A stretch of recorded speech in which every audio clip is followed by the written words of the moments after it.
Day 19, tired by tempo. So there are a variety of different training principles that coaches and trainers can implement to either dial up a workout or dial down a workout depending on what you're trying to accomplish. So today we're going to use and manipulate tempo, which you can think about the speed of the movements and repetitions, time under tension, the pace. All of those descriptors help you to understand what you're going to be in store for today. So the first category we're going to go over is slow and steady.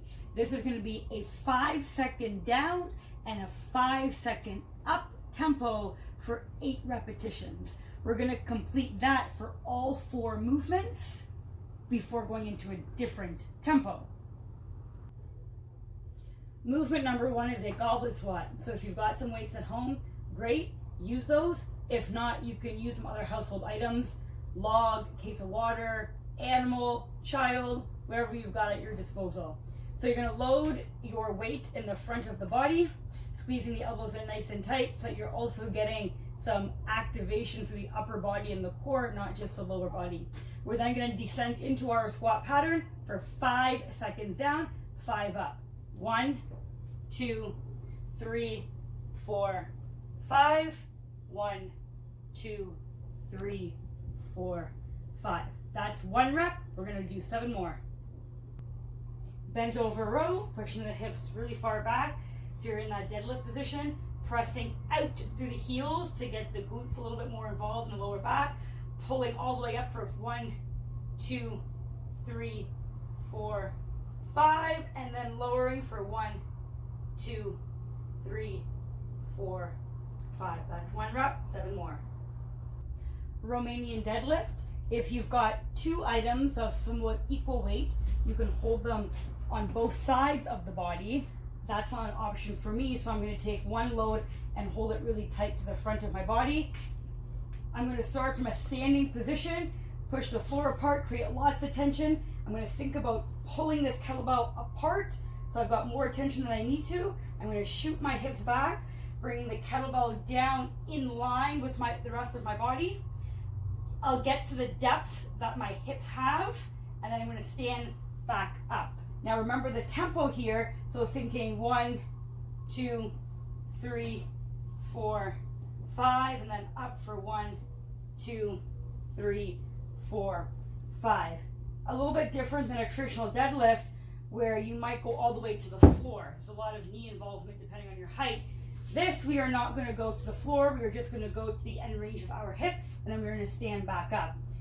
Another very important note about this is that we want to keep the kettlebell or the weight in line with the body. So the moment that the weight starts to shift out in front of us and is no longer touching either the side of our leg or the front of our leg, our center of mass changes. So now I've got this extra weight here, which means that I'm going to be loading a little bit more of this musculature. And where do we often complain about pain when we deadlift? The lower back.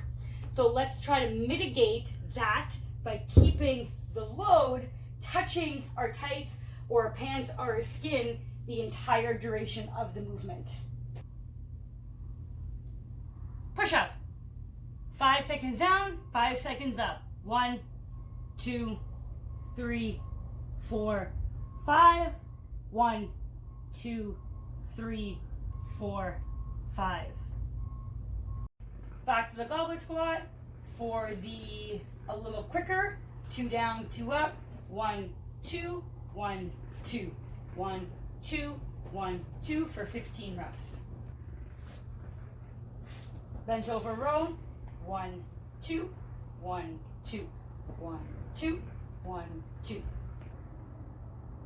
Romanian deadlift. 1, 2, 1, 2, 1, 2, 1, 2.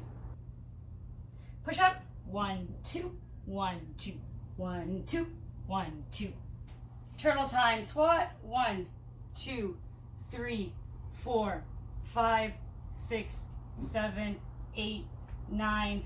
1, 2, 3, 4, 5, 6, 7, 8, 9, and that is 4 more reps after this one. Bent over row. 1, 2, 3, 4, 5, 6, 7, 8, 9.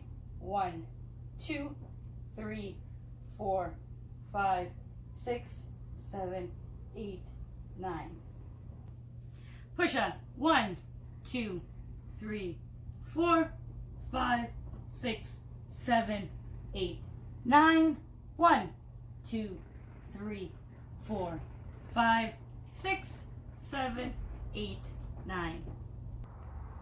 The last category now, fast and furious, finishing each movement on a burnout set of 30 repetitions with an explosive tempo. That's what the X means. Explode.